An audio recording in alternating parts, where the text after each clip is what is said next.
Without further ado, I'll introduce our first guest. Natalie,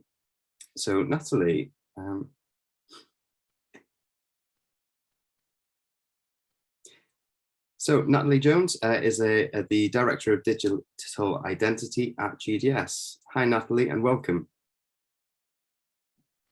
Hi there, nice to meet you. And you too. For our attendees who might not know what GDS is, would you mind just giving us a little bit of an introduction on GDS and kind of their view of agile development? Sure. So GDS stands for the Government Digital Service, and we're part of the Cabinet Office. So we sit at the centre of government, looking across kind of the user experience for citizens across all of government. So one of the big things that we're responsible for is gov.uk, which kind of almost everybody here will have used at some point or another. And that's kind of your jumping off point into other departments, and enables you to work out kind of what it is you need to do as you interact with government. So at GDS, we're looking at ways to kind of improve and join things up from a central perspective, both from a user perspective, but also from a government efficiency and making best use of taxpayers' money.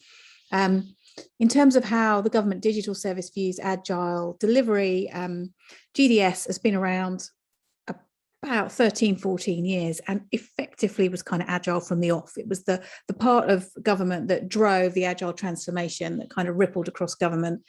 And I think when GDS first started out, they were quite, what's the word I'm looking for, forceful about the need to make changes. And, you know, they'd quote lots of statistics about failed government programs and suggest that moving to agile would solve a lot of them. I think it has. It's no silver bullet. Major government program delivery is hard in all scenarios. But I think in Government Digital Service, in GDS, pretty much it's the default way we approach problems. We work a sort of alpha, beta, live cycle.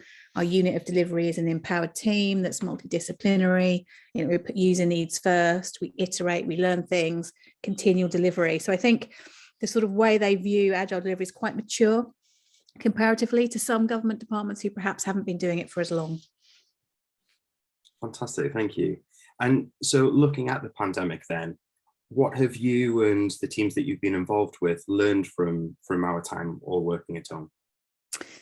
So it's been a really, really interesting time. I think one of the things I've learned, or one of the things I think I've learned, and it remains to be seen whether this is proven over a longer term, is that location has started to feel irrelevant to me.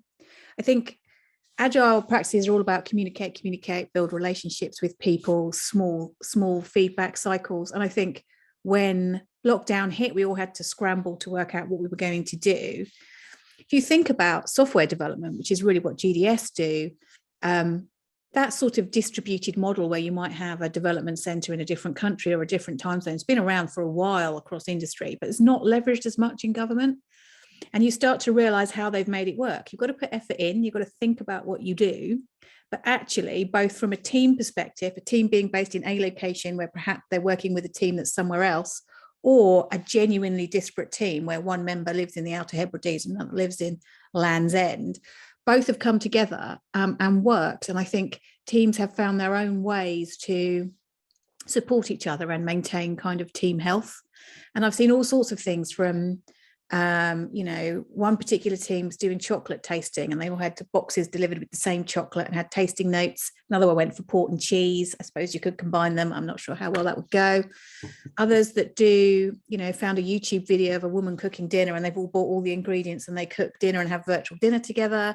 All of the soft things that you need to make an agile team really function can be replicated in a disparate world if you put effort in. So I kind of started to think about the amount of time people who perhaps are sort of living in the Outer Hebrides with a team that might be based in Sheffield have spent on planes and trains and how that's made them feel and, you know, what it's done for the environment and all of that stuff. And I've come to the general conclusion that if we invest in it, I think we could change the way of thinking about teams and co-location as part of kind of scaled agile work forever. It doesn't come without a cost, doesn't come without risks. There's that kind of culture point and the kind of chatting over lunch type thing. So I think you have to put more effort in.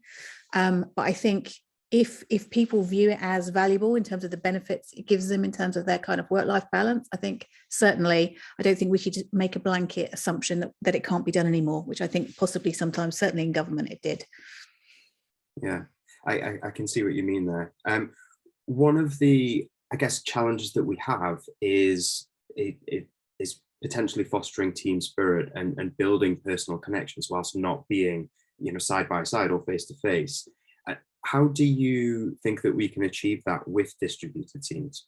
So what's really interesting is when you talk to teams, there are certain activities or tasks where they themselves would recognize they'd like to do it face to face. And I think if you've got access to a location, whether that's an office you once worked in but now are mostly remote, or a completely arbitrary location that's sort of between all of the team members, and you all as a team say, right, we're going to do 2 days there because we want to collaborate on these things, and in the evening we're all going to go out for dinner and we're all going to wear rainbow colored jumpers because that's how we bond.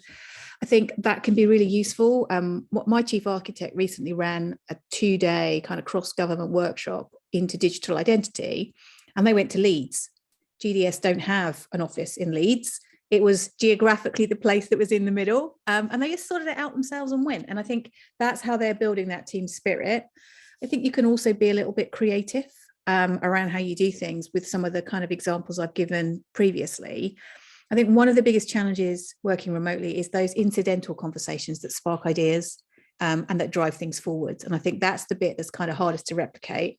And I also think there's a big gap in the market, if anybody's listening, for some real tools that enable kind of whiteboarding and collaborative working. Because kind of for agile teams, the thing I miss most is my wall, my whiteboard wall with post-it notes and markers. And that's hard. I've seen people, with them in their houses. There's virtual versions of it. None of them are really as good. Mm-hmm. I feel like if somebody cracks that, they'll make an absolute fortune. I think that's kind of the missing ingredient that's not quite caught up. But I think a lot of it's about acknowledging that these things are important and putting in effort to mitigate any gaps. And sometimes accepting that actually, do you know what? We're going to spend 2 days in the same location because actually it's worth it. We'll get a lot out of it. Yeah, I know that there's some questions that we have that have been submitted already about tools. So I'm sure that we'll talk a little bit more about that later on. Kind of the other one from the other question I had for you was around difficulties that you've encountered, not just yourself, other people as well, with working from home during the pandemic. Have you or any of your team had difficulties with that? So there've been some real positives, but there've been some real challenges. I personally really like the fact that somebody's pet goat might wander across the back of a Zoom call, or a toddler might be sick on their neck or whatever. I think it makes people more human and more relatable. There are other people, however, whom the very act of putting on different clothes and going out the door and closing it behind them puts them into a work mindset and they need to go somewhere else. And then they like coming home and they can switch off. And I think for a lot of people who lived in their dining room, and I'm in my dining room now, that delineation between when you're at work and when you're at home, for some people, the blurring of the edges was a positive thing. It enabled them to take their kids to school and maybe walk the dog. For others, actually, that wasn't helpful. And I think the way forwards has got to be about understanding what individuals need and not having a one-size-fits-all approach. So if going to an office and putting on a different set of clothes that you wouldn't wear at the weekend is what you need for it to work for you, then actually I think we should enable people to do that. If on the other hand it isn't, I think we should be supportive of that as well. And I know that a lot of people, myself included, particularly when it all sort of started, I felt like I was always working. That ability to close the laptop and say, do you know what, I'm going to put some music on, I'm going to cook dinner. That's my line between my dining table and my kitchen. And when I step into my kitchen, my laptop is closed and I put the music on, that's it, I'm done. Mm-hmm. And it took a while to get there. And I don't know whether that's because we were all reeling with the enormity of lockdown as well, which kind of made us feel just kind of generally stressed. Most people, it seems to me anyway, have managed to find over that time a middle ground. And it might have required a trough. Something might have happened that kind of has triggered some sort of change in behavior. I also think organizations generally, and certainly in government, woke up to the need to provide people with a level of support for emotional well-being and kind of health than perhaps they had done previously. And I noticed a lot more sort of cheerfulness calendars and quiz nights and people really putting an effort in. So I think, without a shadow of a doubt, the need for human contact, I think, is pretty fundamental in most people. And I think lockdown was hard. And I think drawing a line between the different roles you in your life play over any 24-hour period is so much harder if you're in the same spot for most of those hours. So I think, people, for the people for whom it was hardest, one of my members of staff very poignantly said to me, "It's all right for you, Natalie, you've got your family there. I live alone with a cat," she said, "and I'm, nearing 40s, and that is not a good place for me to be. I look at my life and I say it's me in my flat day in, day out with my cat." And she was one of the ones that we brought back into the office as early as we were able, because she needed that contact. She needed to get out of the house for her own well-being. So I think it's just about building those connections with people and being human, kind of remembering that everybody's just doing their best, and it's just hard sometimes.